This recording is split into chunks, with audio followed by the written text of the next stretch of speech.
In Module 10, Section 6, we will discuss proportions and problem solving with rational equations. To start, let's define ratio and proportion. A ratio is the quotient of two numbers or two quantities. The ratio of the numbers a and b can also be written as a colon b or a over b. The units associated with the ratio are important because the units should match. If the units do not match, it is called a rate rather than a ratio. Now, a proportion is when we set two ratios equal to one another. And we can rewrite the proportion by taking the cross product. And the cross product means we take the top left and bottom right and multiply those together. And the bottom left and top right and multiply those together. And if we do so, we're left with the equation a times b equals b times c. And we'll see as we actually put some numbers into the problem, it will be much easier to solve. So let's try to do that with this proportion. Solve the proportion for x. We have x plus 1 over x plus 2 equals 5 over 3. So if we use the cross product, that would give us 3 times x plus 1 equals 5 times x plus 2. Let's distribute the 3 and also distribute the 5, and that gives us 3x plus 3 equals 5x plus 10. We move the x's to the left side, so we subtract 5x from each side. It gives us negative 2x plus 3 equals 10. Let's now subtract 3 from each side. We're left with negative 2x equals 7. And if we divide both sides by negative 2, then our answer becomes x equals negative 7/2. Let's try a word problem example. If a 170-pound person weighs approximately 65 pounds on Mars, how much does a 9,000-pound satellite weigh on Mars? So first we need to set up our ratio. Our ratio is going to relate the weight on Earth to the weight on Mars. So we have Earth and Mars. And remember, the ratio can be set up like a fraction. And so we're going to have our original information for the Earth weight and Mars weight. We're going to have our new information for our Earth weight and Mars weight. And remember, whenever we set two ratios equal to one another, we call that a proportion. So first we are told that a 170-pound person weighs approximately 65 pounds on Mars. So 170 pounds on Earth, 65 pounds on Mars. Let's try to set up the second ratio. We want to know how much does a 9,000-pound satellite weigh on Mars. Well, we know how much it weighs on Earth. It weighs 9,000 pounds. On Mars, we don't know, so we're going to represent that with a variable. We'll call it x. Now we cross multiply just like we did in the last example. 170 times x, or 170x, equals 65 times 9,000. So as we continue to simplify, we multiply 65 times 9,000, and we get 585,000 equals 170x. So we divide both sides by 170. 170's cancel on the left-hand side, and x equals, if we divide this and round to one decimal place, we get 3,441.2 pounds. Let's try an example where we have two similar triangles, and we want to find an unknown length. We're going to set up ratios of the sides.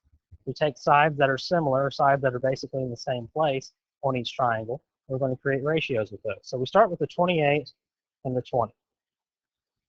We create the first ratio, 28 over 20, equals, now we have to start with the same triangle. Since we started with 28, we're going to start with the 8, and we'll compare that to the y. We'll set up a ratio. So 28 over 20 equals 8 over y. We cross multiply again, and that gives us 28y equals 20 times 8, which is 160. Now at this point, we would divide both sides by 28. When we do the 28's cancel on the left-hand side, we have y equals 160 over 28. Because we don't want to write a decimal representation here, let's go ahead and find the prime factorization of the numerator and the prime factorization of the denominator. If we do, 160 becomes 2 times 80, which is 2 times 40, which is 2 times 20, which is 2 times 10, which is 2 times 5. 28 is 2 times 14, which is 2 times 7. We cancel the common factors. We have a common factor of 2, another common factor of 2, and we multiply the factors that are left. We multiply the 3 2's and the 5 on top. That gives us 40. We don't have anything to multiply on bottom. We just write down the 7. And so y, the missing side, would be 40 over 7. Let's try another word problem. An experienced roofer can roof a house in 26 hours. A beginner needs 39 hours to do the same job. How long will it take if the two roofers work together? Before we can work the problem, we have to find out how much each roofer can do in 1 hour. And so let's write that, in 1 hour.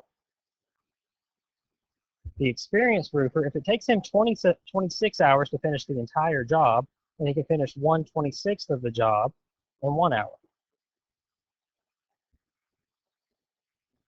If the beginner roofer can finish the job in 39 hours, it takes him 1/39 of the job in 1 hour. And together, we don't know how long it takes altogether, but we would call that x.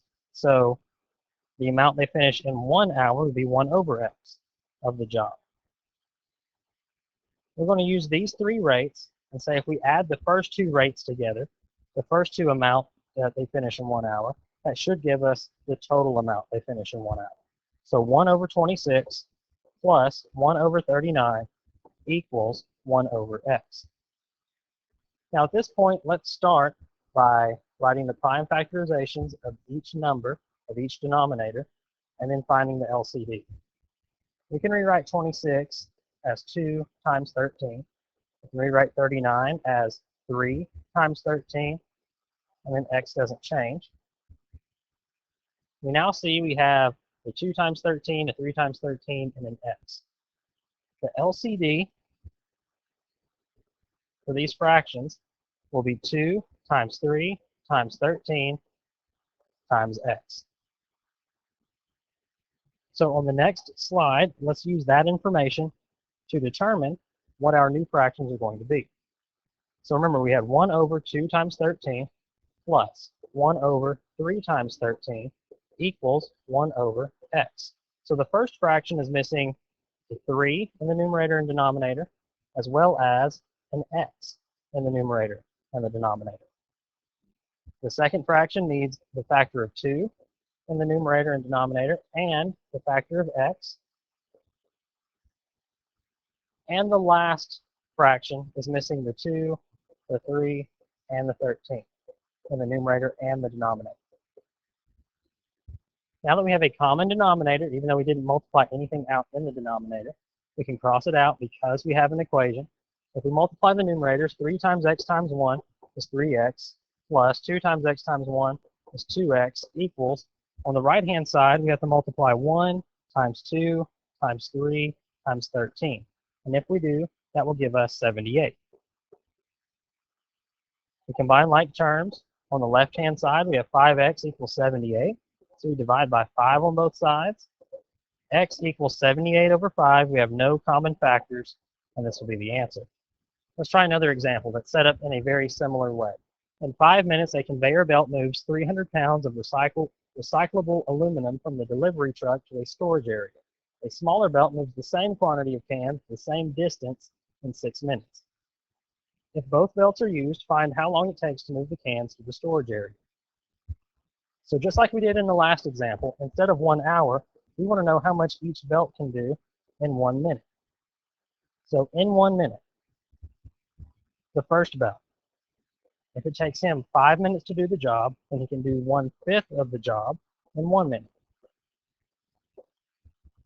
The second belt, if it takes him 6 minutes to do the job of moving the cans, then he can do 1/6 of the job in 1 minute. And together, they do some x amount, and so in 1 minute, they can do 1 over x amount of the job. And so setting our equation up very similar to the last example, we want our two belts to work together, so we add 1 over 5 plus 1 over 6 equals their total time, 1 over x. Now in this case, because 5 is prime and x can't be factored down any further, we can go ahead and multiply each fraction by the other two denominators to get a LCD. So the first fraction I multiply by 6 and x in the numerator and denominator. And the second fraction I multiply by 5 and x in the numerator and denominator. And in the third fraction, I multiply by 5 and 6 in the numerator and denominator. Now we have, even though they're written in different orders, a least common denominator that can cancel out because we have an equation. Remember, it's not true if we don't have the equal sign. And let's write what the result is. We have 6x times 1 is 6x plus 5x times 1 is 5x equals 5 times 6 times 1 is 30. We add 6x and 5x, that's 11x equals 30. We now divide both sides by 11. And our answer for the total amount of time it takes them to complete the job together, x equals 30 over 11. The following problems involve the distance formula. Distance equals rate times time. And if you notice, we can divide both sides by the rate. And the r would cancel, and we would have the new equation, time equals distance over rate. It's important to know both of those manipulations because we will definitely use the second one a lot in the next few examples. Let's try it. The speed of lazy river's current is 5 miles per hour. A boat travels 20 miles downstream in the same time as traveling 10 miles upstream. Find the speed of the boat in still water. So we have one variable, and that is the speed of the boat in still water. Now, just like we've seen before, we're going to have two different rates, one rate going downstream and one rate going upstream. Downstream will be the boat plus the current, because the current is going to help the boat go faster. So x plus 5 will be the rate. Upstream, we are working against the river, so the river is actually going to slow us down. So it'll be the boat minus 5, the boat minus the current will be the rate. Let's use that information plus the distances given to see if we can set up an equation. So going downstream, we have distance equals rate times time. The distance that he traveled downstream was 20 miles, so 20 equals, we already found the rate for downstream is x plus 5, and we don't know how much time it took, so just times t. We could, just like we did on the last slide, solve for t, so we divide both sides by x plus 5. We would have the time that it took to go downstream is 20 over x plus 5. Now let's try upstream. Again, distance equals rate times time. The total distance he went upstream was 10 miles. We already found the rate going upstream was x minus 5. And we don't know the time except for the fact that we said the time going upstream is the same as the time going downstream. So we use the same exact variable, t. We divide both sides by x minus 5. X minus 5's cancel on the right side, and so we have t equals 10 over x minus 5. Now, if you'll remember, if we have the same variable solve for two completely different things, that means the expressions they are equal to are also equal. So we could say 20 over x plus 5, because that was the first time, equals the second time, which is 10 over x minus 5. We now have an equation that we can solve. Let's go to the next slide. Remember, we had 20 over x plus 5 equals 10 over x minus 5. So we cross multiply, and that gives us 20 times x minus 5 equals 10 times x plus 5. If we distribute 20 and distribute 10, we have 20x minus 100 equals 10x plus 50. We move all of our x's to the left side. That gives us 10x minus 100 equals 50. We now add 100 to both sides of the equation, and that gives us 10x equals 150. If we divide both sides by 10, then x equals 15, and that is the speed of the boat. Let's try another example. A jet plane traveling 400 miles per hour overtakes a propeller plane traveling at 160 miles per hour that had a 2-hour head start. How far from their common starting point are the planes? So let's draw a picture to see what's going on. We have one plane, the slow plane, that starts flying. And we don't know exactly how far he goes.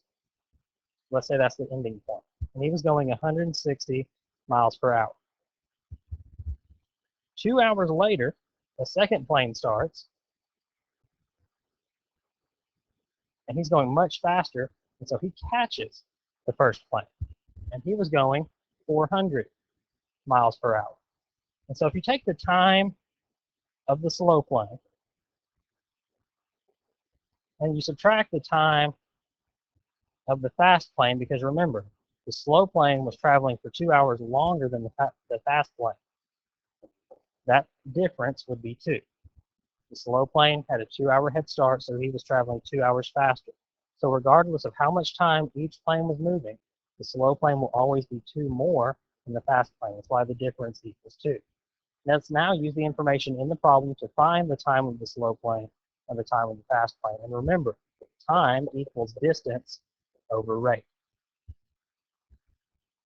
So if we go back through the problem, it says the slow plane, let's try to find that information first, was traveling at 160 miles per hour, and he had a 2-hour head start. We've already used the information for the 2-hour head start. And so the time for the slow plane is distance that we don't know, x, over the speed, 160. This is for the slow plane. For the fast plane, again, we use time equals distance over rate. Its time would be x, some distance. We know the distance the slow and fast plane move is exactly the same, over its speed, 400. So let's take these times, the time of the slow plane, the time of the fast plane, written with x's, and put them back into the initial equation. So this will be x over 160 minus x over 400 equals 2. Let's go to the next slide and try to solve this equation. So again, we had x over 160 minus x over 400 equals 2. Let's write this as 2 over 1, because since we have fractions on the left-hand side, we know we'll have to deal with fractions throughout the entire problem. The first thing we need to do is find the least common denominator, and the LCD of 160, 400, and 1 will be 1600. To get 1600, we multiply the first fraction by 10 over 10, the second fraction times 4 over 4, and the third fraction times 1600 over 1600. Once we do so, we will get 10x over 1600 minus 4x over 1600 equals 3200 over 1600. And since we have a common denominator with an equation, that's important, we can cancel the common denominator. So we are left with 10x minus 4x equals 3,200. We simplify the left-hand side, and we get 6x equals 3,200. We can now divide both sides by 6. That gives us x equals 3,200 over 6, and we can reduce this a little bit. 3,200 is 2 times 1,600. 6 is 2 times 3, so the 2's cancel, and we are left with 1,600 over 3.